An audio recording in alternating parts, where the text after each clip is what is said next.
Well, hi, Tubers, hi, and Happy New Year. I'm uploading this on the 2nd of January. So, this is the 60 Books in Isolation, which I started a long time ago. I will actually finish it at some point. So, 60 books, and hey, this is the way it is now, okay? So, it's had a bit rough. I'm getting over the virus, and yeah, I had my booster, and then I thought I was just reacting to the booster, and then I spent Christmas and New Year self-isolating until today. So, let me do the book review. Robert Muchamore's, okay, Robin Hood, Hacking, Heists and Flaming Arrows. So it's a updated version of Robin Hood, okay, the famous folk story from the UK. And let me read the blurb, okay. When corrupt cops throw a coder in jail for a crime he didn't commit, his son escapes into the vast and dangerous Sherwood Forest. Most people reckon snakes or bandits will get the kid killed within a week. But he's got hacking skills learned from his dad, some archery tricks picked up on YouTube, and his name is Robin Hood. Okay, now I was actually impressed with this book. It's actually quite interesting as well because essentially this is Sherwood. This is like a dystopian Sherwood. Okay, it's set in America, which is fine. Okay, postmodern adaptations has been absolutely loads. There was one a few years ago with that Talon guy who played Eddie Eagle and Kingsman, which wasn't that bad in some places. There is the one with what's his name, directed by Ridley Scott. There's one with Prince of Thieves. So I am down with adaptations of Robin Hood. I mean, he robbed from the rich, gave to the poor, made Marion, Mayman, Guy Gisborne, Anna Dale, okay, Freituck. We know these characters, and one thing I was very, very impressed with this kind of contemporary setting. It starts off with 12-year-old Robin Hood. He's 12, okay? He has in an altercation with Sir Guy Gisborne's daughter, Claire, and it kind of spirals from there. His father was a coder, and this was originally working within the system and then kind of went out of it because the system was so corrupt. His name's Adag, and he is just kind of thrown in jail, and it kind of spirals from there. And Robin just escapes into Sherwood Forest. He steals a truck, okay, called Black Bess, okay, he steals it, and he just heads off, okay. And let me see how this, right, right, it's bit here, because in this, Robin is an outcast. Now, Robin of Locksley, okay, right, right, this bit here. Adak stared at the road, ignoring the apology, because it's when Robin has had a fight with his dad. Dad, none of those kids you saw are my friends. I'm the brainy titch. I like archery and computers. I have rubbish phones and unfashionable trainers. None apart from Alan speaks to me. Okay? Right. Okay. So, it all goes to hell. It absolutely all goes to hell. And then Robin, okay, I love this. Right. Robin shoots Guy Gisborne right between the legs. Right in the happy place. Yeah. So taking up into the forest, you find this abandoned mall, okay? And where it kind of moves in and it's kind of like hides out there, and it's full of the kind of people that society doesn't like, okay? People who are political, people who are illegal, people who the system says that they're criminals. And there he meets Marion Maid. Now it's interesting as well, okay, because as soon as he meets Marion, he's got the total hots for her, okay?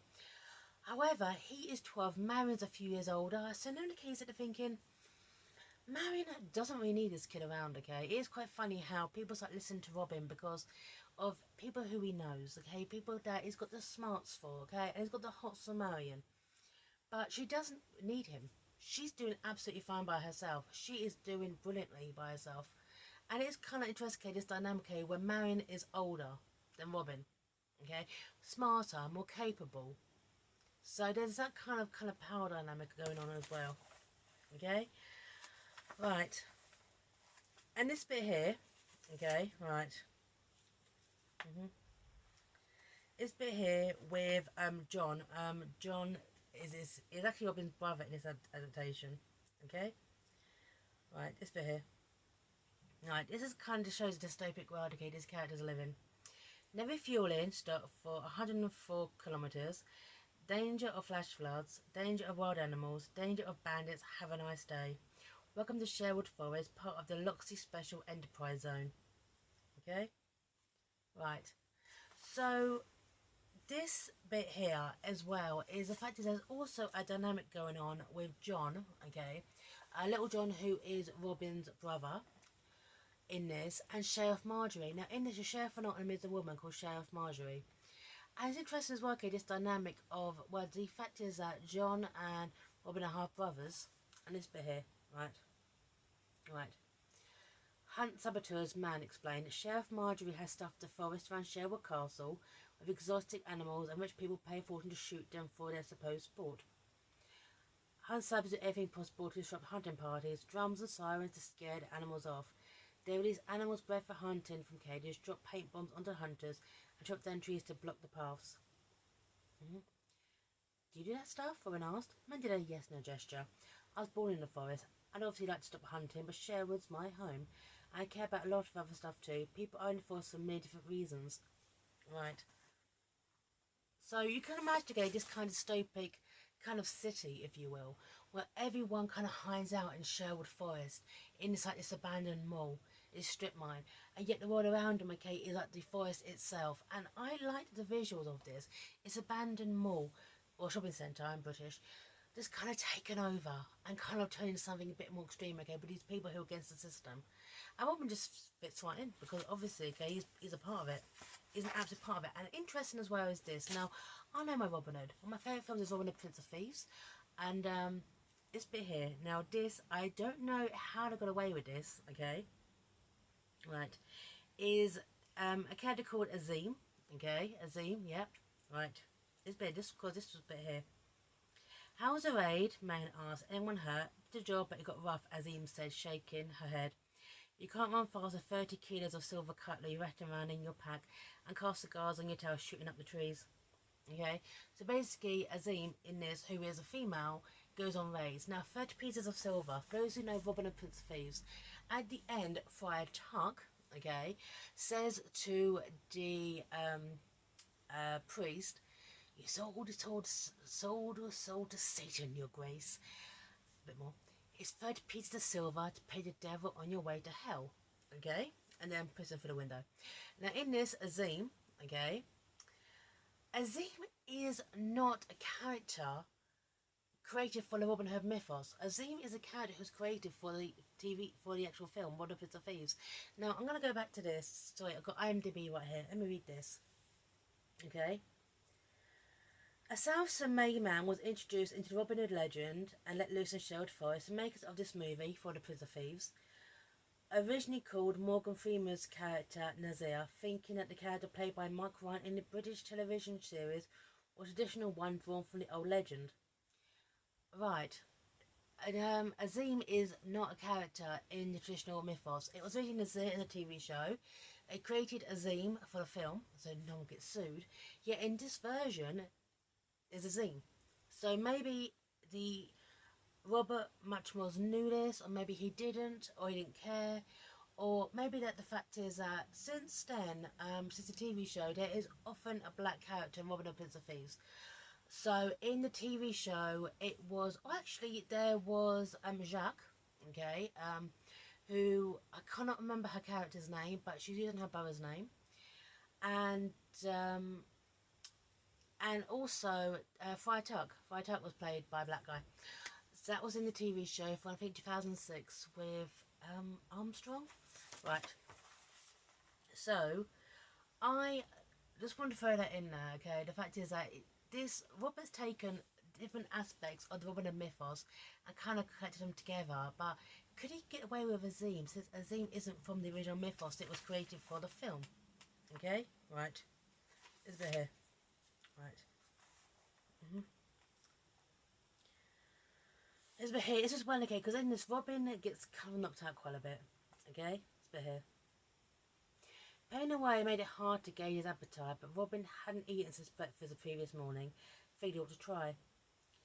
As they stepped onto a lavish Persian carpet, an elder woman drizzled honey onto a square of her just baked flatbread and passed it to Robin. The one flaky down melted honey and made him smile as he bit into it. So, and the actual chapter is called The Loxley Gazette, is a biased rag, by the way. Right. So this kind of thing, this kind of world, really kind of embraces and accepts Robin, kind of adopts him as one of their own. Yeah, it's interesting the dynamic of Robin then starts to, remember he's only 12 years old, starts to become the Robin Hood of mythos as well. It's quite interesting as well because people start listening to Robin. Robin becomes a leader. Even Marion starts to really kind of turn her head towards Robin. And he's sort of thinking, hold on, these people have been in this established community for a really, really long time. Suddenly it comes a 12-year-old to kind of become the leader.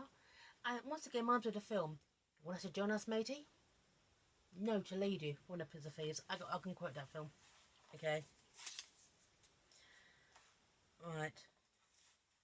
And this bit here is when also Claire Gisborne, who is absolutely batshit, by the way, is this bit here, and she's actually on a horse. She actually is on a horse. Okay, she's going to invade this mall, the shopping centre, just to kind of get Robin. Fine, right. Claire Gisborne horse reared when the automatic fire ripped chunks out of the mall roof. You do not want my father as an enemy, Claire warned furiously as she fought to steady her mount. It's your last warning. She actually is on a horse. Just imagine a visual of this. Okay? With Scarlet proudly thumped his chest as close to 100 more residents lined up beneath the shaking stores, daggers and guns. Will actually, joins them as well. Colour joins the band of Maymen. There you go. Maymen could not resist that. Right. But obviously, okay, it fails, kind of dies on its arse, and it kind of releases like a stalemate within this community, okay, because everyone is so intent on getting Robin Hood, okay, getting Robin Hood, and it's interesting as well because it feels like a high fantasy, but then realism really kind of plays into it too, right? This bit here is just when, okay, the book kind of stops to kind of breathe a bit, and this bit here, okay, right, you've been out of the forest, Robin said admiringly, then ask something that had been bugging him, so you don't go to school. I didn't tell us 9, Marion said, keeping her voice low, but Sheriff Marjorie and her pals in central government changed the rules.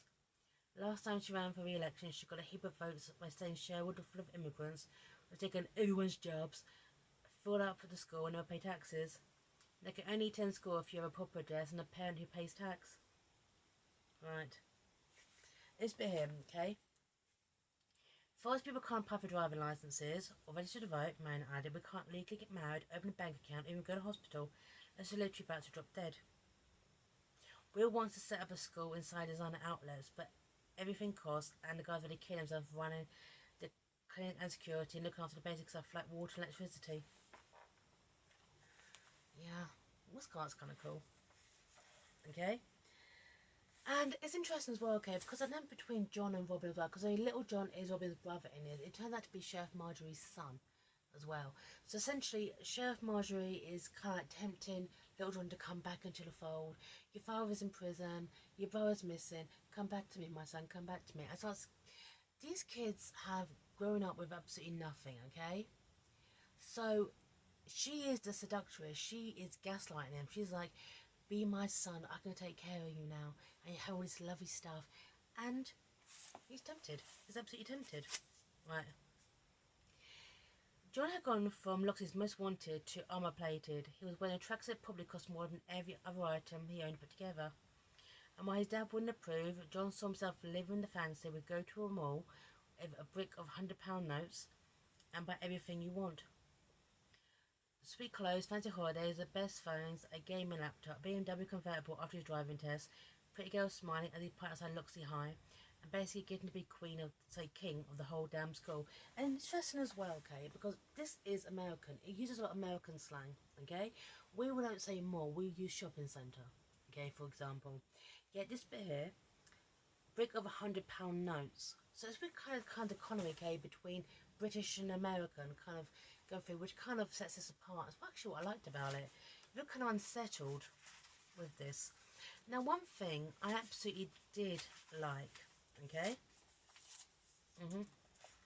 is the fact is that all it really comes down to, okay, is Chef Marjorie is using her son, okay, little John, to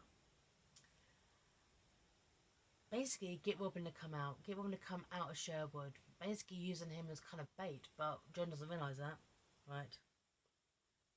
And the fact is that one thing I liked about John is even though he's clearly being used, you kind of get the frustration in his voice too. This is a kid who, grown up with nothing, found out his mum essentially was going to reclaim him at some point, but it took so long because she was re-elected 4 times in a row, and she couldn't. Okay, right.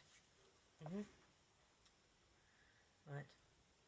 Well, Dad's a saint now, Little John asked. We went to school with patched trousers, ate tin chili, and walkie out for tea. You complain about it as much as I did. If stuff is all you care about, I'm sure your new mummy will make you happy, Robin fumed. Why you hating on me, Little John asked. I stuck my neck out to help you. Right. Now she began, this was Marjorie, figurative, to answer Robin's questions. He can't live at the castle. Gisborne will understand me protecting my own son, but Robin shot Gisborne and wants to stop me protecting you, so this is my offer. Arrange some new identity documents under a false name. I'll find someone out of town for you to stay over summer. When the new year starts, you'll be enrolled in a decent boarding school. I pay your fees and give you a reasonable allowance. You have to steer work here of Loxley, but the two of you can meet up elsewhere and do brother stuff during the holidays. That's the goal. That is the thing. So to kind of stop all this madness, Robin would have to give up his identity as Robin Hood. And he's not willing to do that. And one thing I absolutely like is the fact that there is a very kind of gender bent version as well of the characters. Okay, you have Azim, who is a woman, fantastic. You also have Freya Tuck, okay, right, who is related to Marion, right, who is a warrior. She is a fierce, badass warrior, okay. It's my cousin Freya Tuck, man introduced, then to Freya. I thought you'd been in town throwing rocks through windows, right. What's not to your guard duty, Freya complained. I heard the whole of Loxley has kicked off. This is when, okay, Robin gets a daring plan to essentially rip off, okay, the sheriff. Rip off Guy Gisborne, who basically owns the city. Rip off the rich people through, rip it off an ATM. And it's interesting to work, okay, because this is a crap sack world, but also has the internet. Robin learned his skills about archery came from YouTube videos. So this is when this goes viral. The fact is that this spurs a movement against a countercultural movement all online as well. This is where kind of the book ends. I thought it's actually very, very cleverly done. I like the ambiguity, okay, of where was this set? Is it set in America, England? Different colloquialisms. I absolutely love the fact, okay, that Marion May didn't really need Robin. She was sus. I mean, basically, Robin brought all this drama to her doorstep, and now she's got to try to sort it all out. I like the fact, okay, that the genders were stored. I like the idea, okay, of Sheriff Marjorie as a sheriff for Nottingham and Little John being her son. I thought this book was clever, and I actually definitely enjoyed it. I wanted more. That's actually a sequel. I'm going to try to get hold of it. It's actually a young adult novel. So, Robin Muchamore's Robin Hood. It's like Robert Muchamore's Robin Hood. Hiking, Heists and Flaming Arrows. Yeah, I recommend it. I really enjoyed it. Anyway, this is a 60 books in isolation sign. Also sound a bit dodgy, but I'm still getting over it. And take care everyone, and Happy New Year. Bye now.